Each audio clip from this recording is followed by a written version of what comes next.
ये बुढ़ाल पेंता सेवा सेवा बुढ़ाल पेंता सेवा।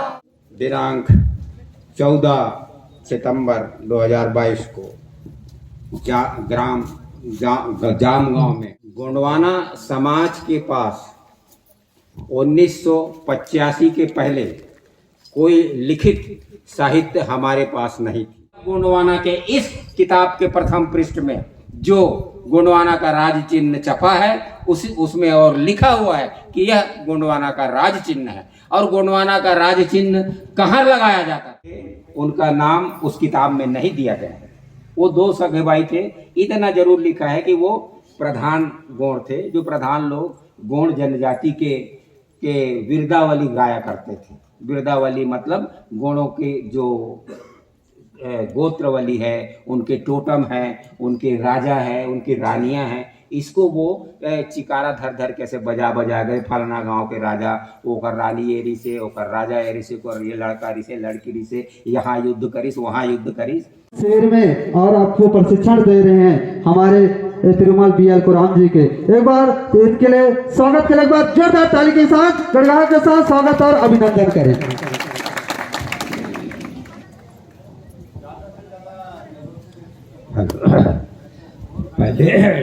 पहले जयकारा कर लेते हैं, उसके बाद जो भी बोलना होगा बोलेंगे।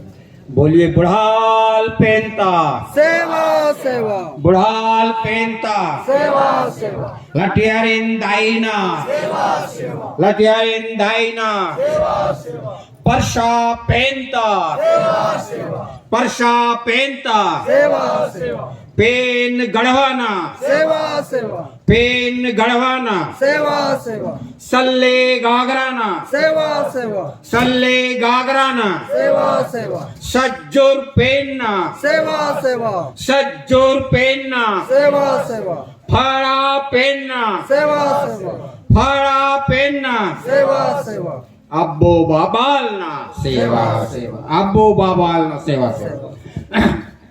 आज दिनांक 14 सितंबर 2022 को जामगांव में आयोजित गोंडवाना सांस्कृतिक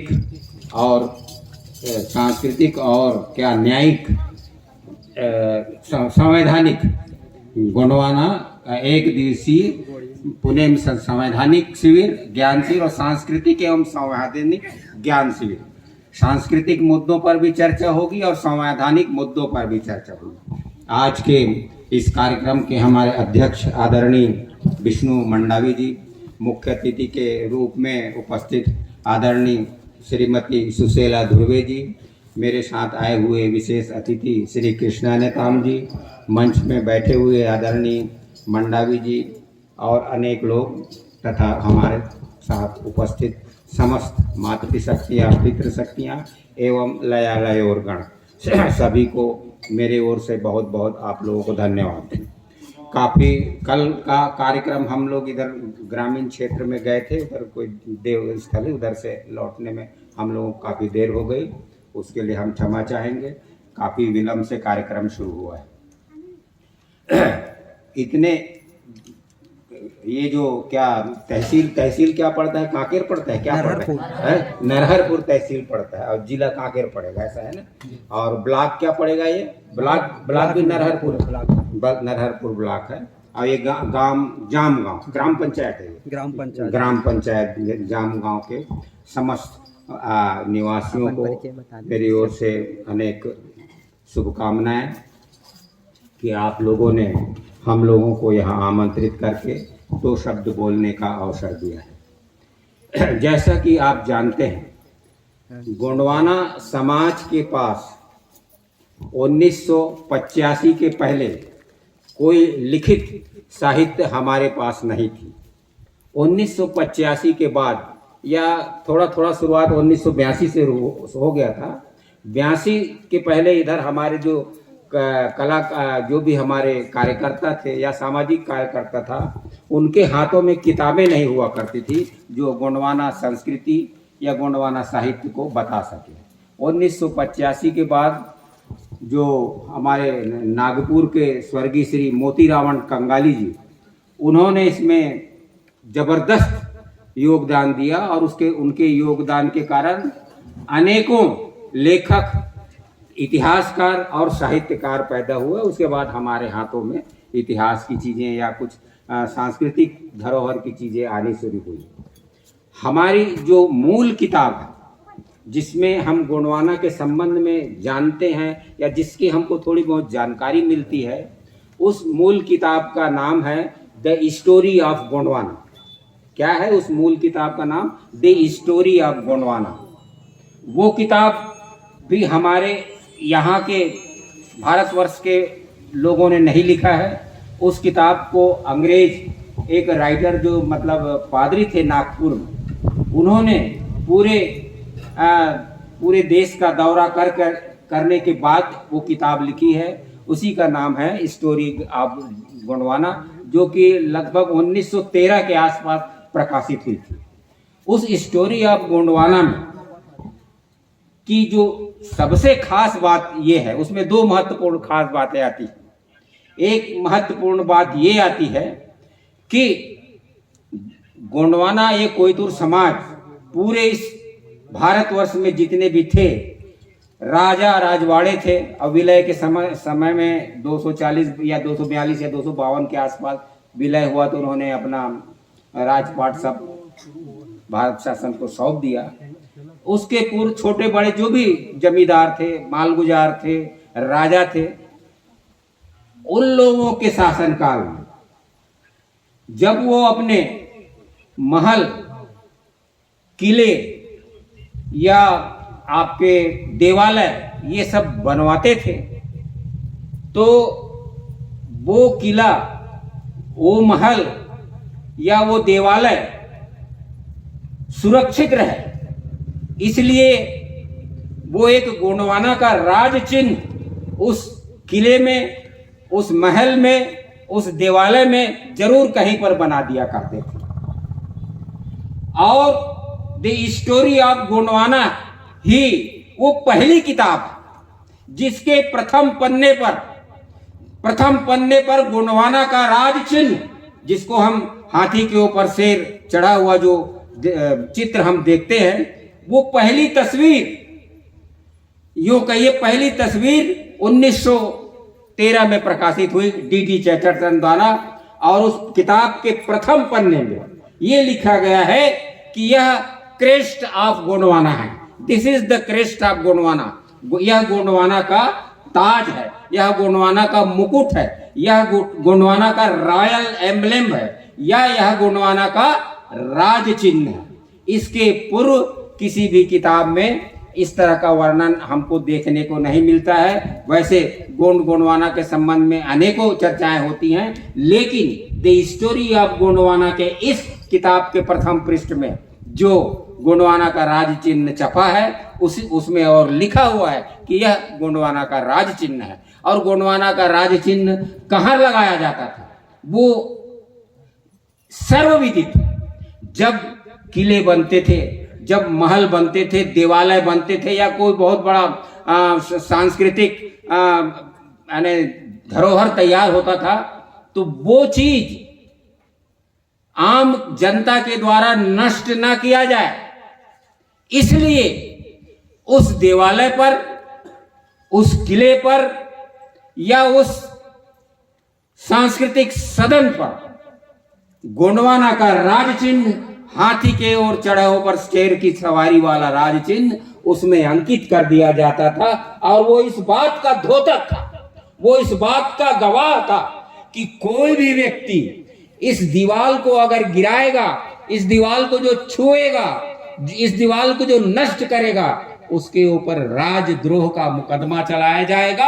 और उस तत्कालीन गोंडवाना समाज के जो उस समय की जो सजा देने की जो योजना थी, उसमें बकायदा उसको सजा, राजद्रोह का सजा देकर संभवतः उन लोगों को फांसी की सजा दी जाती थी कि गोंडवाना को, राज चिन्ह को जो नष्ट करेगा, गोंडवाना के धरोहर को जो मिटाने की कोशिश करेगा, इसलिए राज चिन्ह वहां पर लगाया जाता था कि ये राज्य का धरोहर है, ये आम जनता का धरोहर नहीं है, ये राज्य का धरोहर है। और राज्य के धरोहर के लिए किताब के बारे में ही बता रहा हूं अनेक राजा रजवाड़ों के जो किताब जो महल थे, जो किले थे, उसमें देवगढ़ का है, चंद्रपुर का है, और अहिरी का, और आपका इधर नागपुर का, और भी बहुत से किले हैं। उसमें प्रमुख जो है देवगढ़ का किला था। उधर गढ़ा मंडला के किला वगैरह थे, मदन महल वगैरह इत्यादि मंडला के, रामपुर में जो बने उनके, इन किलों का वर्णन है। इन किलों के वर्णन के बाद जो उसमें एक जो महत्वपूर्ण बात उस किताब में दर्शाई गई है, वो ये बात है कि जिस समय ये किताब लिखी गई उस समय जबलपुर नागपुर राजधानी हुआ करता था इस प्रदेश की। इसको 8 बजे से या 7:30 बजे से लेकर के 11:30-12 बजे तक वो जो 2 सगे भाई थे उनका नाम उस किताब में नहीं दिया गया है। वो 2 सगे भाई थे, इतना जरूर लिखा है कि वो प्रधान गोंड थे। जो प्रधान लोग गोंड जनजाति के विरदावली गाया करते थे।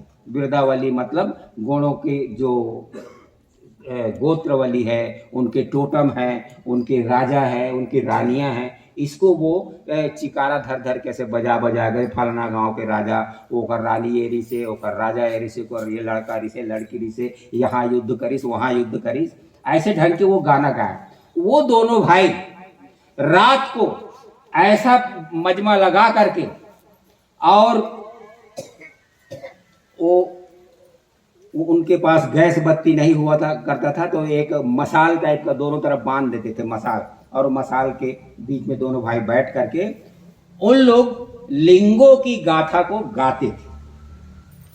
दोनों भाई जो प्रधान जाति के थे, दोनों भाई गाना को गाते थे, और गाना गाने के बाद और 12 बजे हो जाए उसके बाद वो अपना गीत वो बंद कर देते थे। बंद करके फिर आराम करने के लिए चले जाते थे, और लगातार दूसरे दिन भी इस तरह कार्यक्रम होता था।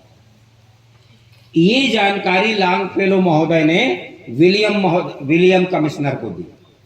विलियम कमिश्नर महोदय ने क्या किया, ऐसा करो लॉन्गफेलो जी, आप नागपुर से इंग्लैंड से आयातित उस समय गैस बत्ती, इंग्लैंड से गैस बत्ती आयात किया था। टाइपराइटर इंग्लैंड से लाया गया, टाइपराइटर लो और 2 गैस बत्ती लो, और वो दोनों भाइयों को बैठाल करके एक पूरा जो लिंगों का चरित्र है, लिंगों की जो गाथा है, उस गाथा को इसमें लिपिबद्ध करो। तो आपको जान करके आश्चर्य होगा, ये बातें उसमें लिखी है किसमें, स्टोरी ऑफ गोंडवाना में। आपको जानकर विदित होगा कि लॉन्गफेलो महोदय ने उन लिंगों की गाथा, उसके जन्म से लेकर के उसके इंतकाल तक की जो गाथा उसमें लिखी, वो 7 वॉल्यूम में तैयार हुई। 7 मोटे मोटे वॉल्यूम में तैयार हुई, और उस 7 वॉल्यूम को वो ले जा करके उन्होंने कमिश्नर महोदय विलियम को समर्पित किया। इस प्रकार सबसे पहले हमने ये जाना कि हमारा कोई पहांदी पारी कुपार लिंगो है। यह बात हमने उस किताब के माध्यम से जाना। उसके पहले हमको किसी को नहीं मालूम था कि पहांदी पारी कुपार लिंगो कौन है, उसकी गाथा क्या है, उनका क्या चरित्र है, उन्होंने भ्रमण करके क्या बातें लिखी है। वो दोनों भाई लगातार एक सुर में गाया करते थे, ऐसा हुआ ऐसा। वो जो भाषा उस तरफ की बुंदेलखंड की भाषा में उसको लॉन्गफेलो ने रिकॉर्ड किया, रिकॉर्ड करके टाइप किया। मैं तो कहता हूं आज की तारीख में लॉन्गफेलो महोदय होते तो उन्होंने हमारे लिए जितना बड़ा कार्य किया है, अभी तक ऐसा कार्य किसी ने नहीं किया। ये हमारे लिए बहुत गर्व की बात है। काश आज लॉन्गफेलो अगर होते तो गोंडवाना समाज उनको श्रद्धा सुमन अर्पित करता और करके उनका स्वागत करता कि हे महामानव, कि आपके इस प्रयास से लिंगों की गाथा आम गोंडवाना में चर्चित हो। उस कहानी का उस किताब में ये 2 महत्वपूर्ण बातें हैं, और बाकी तो जो लिखी हैं सो लिखी हैं। आप लोग जो नोट कर रहे हैं वो इस बात जानकारी लिख लीजिए कि स्टोरी ऑफ गोंडवाना, जिसके राइटर हैं डी चैटरटन, जिसके लेखक कौन है, डी चैटरटन, जो कि नागपुर में बिशप थे। बिशप मतलब जो चर्च में पादरी वादरी हुआ करते थे, जब जो चर्च में जो वो एक प्रकार से धार्मिक वो अपना उद्बोधन दिया करते थे, उन्हीं लोगों को पादरी या बिशप कहा जाता है। उन्होंने एक बड़ा ही महत्वपूर्ण कार्य किया और विलियम महोदय ने तो उसका अनुकरणी है कि उन्होंने सर्वप्रथम गोंडवाना की डिक्शनरी, किसी भी महानुभाव ने, पूरा मुगल काल बीत गया, उसके पहले न जाने कितने राजा और महाराजे हो गए, किसी ने यह जानने का प्रयास नहीं किया कि यह किला किसने बनाया है, यह देवालय किसने बनाया है, यह मठ और मंदिर किसका है, यह धार्मिक स्थल किसका है, किसी ने जानने का प्रयास नहीं किया। अगर जानने का प्रयास किया भी होगा तो वो नहीं लिख पाए। जहां तक ऐतिहासिक दस्तावेजों की बात होती है कि हमारा जो इतिहास है, हमारा गोंडवाना संस्कृति का जो विशालतम जो इतिहास रहा, वो उस जमाने के 6वीं और 8वीं शताब्दी के जो तक्षशिला और नालंदा विश्वविद्यालय, तक्षशिला और नालंदा विश्वविद्यालय में हमारे धरोहर उपस्थित थे, उसमें रखे गए थे। हमारी जितनी भी व्यवस्थाएं थी उसको उसमें लिख करके रखा गया था। लेकिन दुर्भाग्य कि नालंदा और तक्षशिला यूनिवर्सिटी की वह लाइब्रेरी, वह पुस्तकालय उसी सब काल में जला दी गई। 6वीं और 8वीं शताब्दी के बीच में उस लाइब्रेरी को जला दी। कहते हैं कि उस लाइब्रेरी को जब जलाया गया तो उसमें इतनी किताबें थी कि वह लाइब्रेरी को पूरी तरह से जल के खाक होने में 6 महीने लगे। 6 महीने में जाकर के नालंदा यूनिवर्सिटी और तक्षशिला यूनिवर्सिटी का वह विश्वविद्यालय की जो पुस्तकें, जिसमें गोंडवाना समाज के लिंगो जंगो और न जाने कितने देवी देवताओं का वर्णन था, वो सारे के सारे नष्ट हो गए। उसके बाद 1982 और 85 में डॉक्टर मोतीराम कंगाली ने जो किताब लिखी, उस किताब का नाम है कि सिंधु लिपि का गोंडी में उद्वाचन, decipherment of Indus script into Gondi language. मतलब ये सिंधु घाटी की सभ्यता, जो मोहनजोदड़ो और हड़प्पा की जो सभ्यता थी, उसके सारे दस्तावेज नालंदा और तक्षशिला में जलकर खाक हो गए। नालंदा और तक्षशिला यूनिवर्सिटी में 6 महीने तक धू कर जलता रहा गोंडवाना का इतिहास। किसी ने उसकी सुध नहीं ली, किसी ने उसको बुझाने का प्रयास नहीं किया और कोई संकलित करने का प्रयास नहीं किया। ये बात और है कि जिनको उससे जानकारी निकालनी थी, उन लोगों ने उसकी जानकारी निकाल ली थी और उस विश्वविद्यालय को जला करके खाक कर दिया। उस विश्वविद्यालय के जलने के उपरांत, या यूं कहिए कि देवयोग से मोतीराम कंगाली, जो नागपुर में स्वर्गीय मोतीराम कंगाली, नागपुर के हमारे आचार्य मोतीराम कंगाली नागपुर के रहने वाले, वो रहने वाले उधर थे सिवनी के आसपास के, लेकिन नागपुर में नौकरी करते थे। रिजर्व बैंक ऑफ इंडिया में क्वाइंस डिपार्टमेंट में वो अधिकारी थे। वो भाषा विज्ञान पर, उन्होंने भाषा विज्ञान पर उपाधि प्राप्त की थी और उस भाषा विज्ञान की उपाधि के चलते उन्होंने सिंधु घाटी की लिपि को दिल्ली की संग्रहालय से संग्रहित करके उस लिपि के एक-एक बिंदुओं को, एक-एक अवयवों को, एक-एक उतार चढ़ाव को, एक-एक फुल स्टॉप को, एक-एक मात्रा को, एक-एक लकीर को उन्होंने पढ़ करके, शोध करके, और उन्होंने वो किताब तैयार की, जिस किताब का नाम है सिंधु लिपि का गोंडी में उद्वाचन।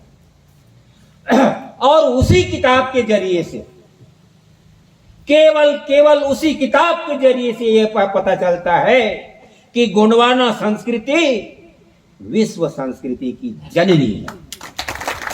सारे संसार की जो संस्कृति है, सारे संसार की जो सभ्यता है, वह सिंधु घाटी की संस्कृति है। और सिंधु घाटी की संस्कृति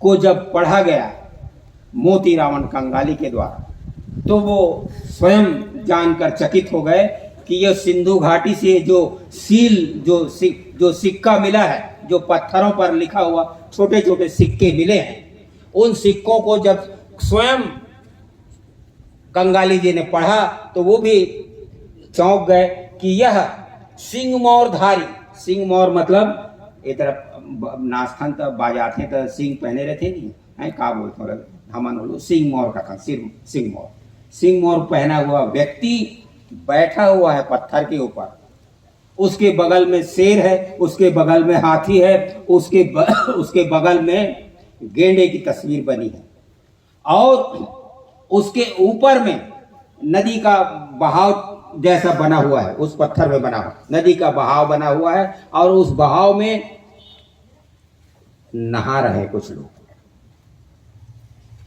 तो सिंधु घाटी की उस संस्कृति में उस लिपि को मोतीराम कंगाली ने पढ़ा, और क्या पढ़ा? आल कोया पारी पहांदी मुठुआ पोयान। क्या पढ़ा? आल कोया पारी पहांदी मुठुआ पोयान। मतलब यह हमारा गुरु मुखिया है जो सिरमौर पहन करके आसन मार के बैठा हुआ है, और उसके अगल बगल में शेर, हाथी और गेंडे उसके विचरण कर रहे हैं। बिल्कुल यह बात उन्होंने प्रमाणित कर दी, और उसके इस प्रमाण से आज हम छाती ठोक कर भी कह सकते हैं कि गोंडवाना संस्कृति आज की नहीं है, आज से 10,000 साल पुरानी है। 10,000 साल पुरानी संस्कृति में लिखा हुआ है आल कोया पारी पहांदी मुठुआ पोया। कितनी महत्वपूर्ण बात लिखी है। उसी के ऊपर और कंगाली जी ने वह किताब लिख करके वो अमर हो गए। उन्होंने हमारे लिए कोया पुनेम की रचना की, और कोया पुनेम के बाद ये सिंधु लिपि के उद्वाचन की रचना की। इन रचनाओं से हमारा गोंडवाना समाज कितना गौरवान्वित हुआ है, कितना सम्मानित हुआ है, इसकी आप कल्पना नहीं कर सकते। उस किताब को लेकर जब हम कर्नाटक के वैलूर मंदिर में 13वें साहित्य सम्मेलन में गए, तो वहां बेंगलोर से भाषा विज्ञानी केकरी नारायण राव आए हुए, जो हिंदी नहीं बोला करते थे, हिंदी बोलना नहीं आती थी। उन्होंने अंग्रेजी में स्पीच दिया कि गोंडवाना समाज को कोई हिला नहीं सकता। अंग्रेजी में उन्होंने भाषण में कोई इधर से उधर टाल मटोल नहीं कर सकता। उसका कारण उन्होंने 4 लाइन बताया। गोंडवाना की जो साहित्य है वो भी कमजोर पड़ गया है। गोंडवाना की जो बोली है लोग धीरे धीरे भूलते जा रहे हैं। गोंडवाना की जो संस्कृति है वो भी धीरे धीरे घटती जा रही है। लेकिन एक पायदान, उस चारों पहिए का एक पायदान यह रसातल में गया हुआ है। उस पहिए का नाम उन्होंने क्या बताया? Archaeological evidence. आर्कियोलॉजिकल एविडेंस का मतलब होता है पुरातात्विक साक्ष्य। पुरातात्विक साक्ष्य का मतलब क्या होता है? जो सिंधु घाटी की लिपि में जो सील मिला, जो हमको बताता है कि हमारा गुरु मुखिया सिंधु घाटी की सभ्यता में वहां पर बैठा हुआ है, वह हमारा गुरु मुखिया है। और उसमें लिखा हुआ है बकायदा कि आल कोया पारी पहांदी मुठुआ पोया। पूरे विश्व के किसी भी राइटर ने इस सिंधु घाटी की लिपि को पढ़ने के लिए साफ साफ उन्होंने इनकार कर दिया कि यह लिपि पढ़ी ही नहीं जाती। और लोग बाग पढ़ने का प्रयास ही नहीं करते। अभी अभी आपने अखबारों में पढ़ा होगा कुछ, अरे इसमें आया था, क्या बोलते हैं, भास्कर में, कि मिस्र की जो सभ्यता थी और वहां के पुजारी लोग जिस भाषा का उपयोग करते थे, उस भाषा को न जाने कितने विद्वान आए और गए, कोई नहीं पढ़ सका। लेकिन अलेक्जेंडर, सिकंदर महान, 1799 में मिस्र की नील नदी में अल राशिद नामक शहर में एक ऐसे पत्थर को खोज निकाला जो 10 टन भारी था। ये इतना ऊंचा पत्थर, इतना 10 टन भारी, जो नील नदी की गहराइयों में डूबा हुआ था। उसको सिकंदर, जिसको हम अलेक्जेंडर कहते हैं, उसने 1799 के उसके सेनापतियों ने इसको खोज के निकाला और उस शहर को अल राशिद शहर नाम कहते हैं। बाद में अंग्रेज आए, उन्होंने उस अल राशिद शहर का नाम रोसोटा लिख दिया, रोसोटा। और वो जो पत्थर मिला, उस पत्थर को क्या नाम दिया? रोसोटा स्टोन, रोसोटा का पत्थर। अब इस पत्थर की क्या विशेषता थी? इस पत्थर की विशेषता ये थी कि जो मिस्र के राजा, जिसको फराहो कहा जाता है, मिस्र के राजा जिनको फराहो कहा जाता है, वो राजा का जब राज तिलक हुआ तो मिस्र के जो पुरोहित जिसको हम अपने मोटे शब्दों में ये कहते हैं, हमारे गायता, पुजारी, या जो भार वार आते थे, मल्ला, ऐसे लोग जो भाषा बोलते थे, वो मिस्र की हिब्लो-गोरियम भाषा थी। हिब्लो-गोरियम भाषा, उस भाषा को कोई पढ़ नहीं सक रहा था। तो मैं आपको रेफरेंस इस नील नदी का इसलिए बता रहा हूं कि यहां के सिंधु घाटी की लिपि को भी लोगों ने पढ़ करके नहीं पढ़ने में समझ आता, कहकर छोड़ दिया। और आखिरी लाइन जो फेयर सर्विस महोदय ने लिख दिया था कि ये भैया, ये जो सिंधु घाटी की मोहनजोदड़ो, हड़प्पा की जो लिपि है, इसको पढ़ने वाले आदमी को प्री द्रविडियन पीरियड के लैंग्वेज की जानकारी होना चाहिए। प्री द्रविडियन पीरियड मतलब द्रविड़ हम किसको कहते हैं आजकल? ये जो आंध्र प्रदेश के तेलुगु, कर्नाटक, मलयालम, कन्नड़, और वही तेलुगु, तमिल, कन्नड़, मराठी, ये लोग द्रविड़ कहलाते हैं। इसकी कहानी अलग है, वो बाद में। ये द्रविड़ लोग जो भाषा बोलते हैं, इस भाषा की जो माँ है, वो कोयतुरों की गोंडी भाषा है। तो वो फेयर सर्विस महोदय ने कहा, ये जो द्रविड़ वालों की जो भाषा की मां का भाषा जानता होगा, वही इसको पढ़ सकता है। और वही सौभाग्य स्वर्गीय मोतीराम कंगाली को मिला। और वही बात उस रोसोटा स्टोन की जो नील नदी की घाटी से मिला सिकंदर को 1799 में, वो भी तब पढ़ा जा सका कि उस पत्थर के सामने तरफ तो हिब्लो-गोरियम भाषा लिखा था, जो मिस्र की पुरोहित बात है।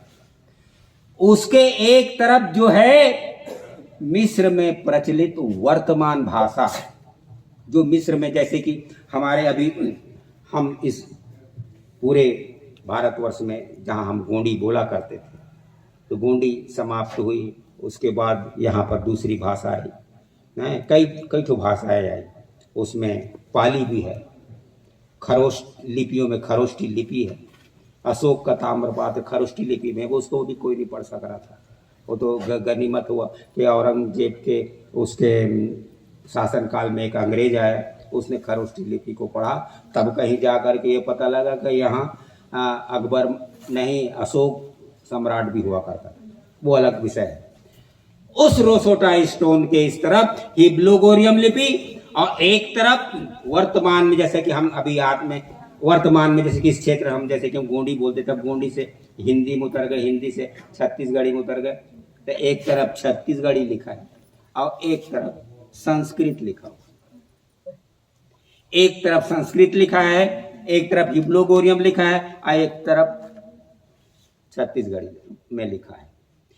तब हम समझ पाए कि ये उसका राज्याभिषेक हुआ फराहो का मिस्र में। तब लोगों ने जान पाया कि हिब्लोगोरियम भाषा में क्या चीज है। तब वो सारी बातें विश्व में विख्यात हो गई। ठीक उसी तरह स्वर्गीय मोतीराम कंगाली के द्वारा लिखी गई वह किताब सिंधु लिपि का गोंडी में उद्वाचन, वो किताब अगर ना आती तो हम नहीं जान पाते कि ये जो सिंह मोर धरे हुए आदमी जो बैठा हुआ है पत्थर के ऊपर और उसके चारों तरफ बाघ है, हाथी है, शेर है और गेंडा है, ये आदमी कौन है भाई?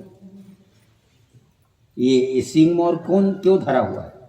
तो जब इसको पढ़ा गया कंगाली जी द्वारा तो उसमें यही बात पढ़ा गया कि आल कोया पारी पहन मुठवा पोया, यह गौड़ समाज का गुरु मुखिया है।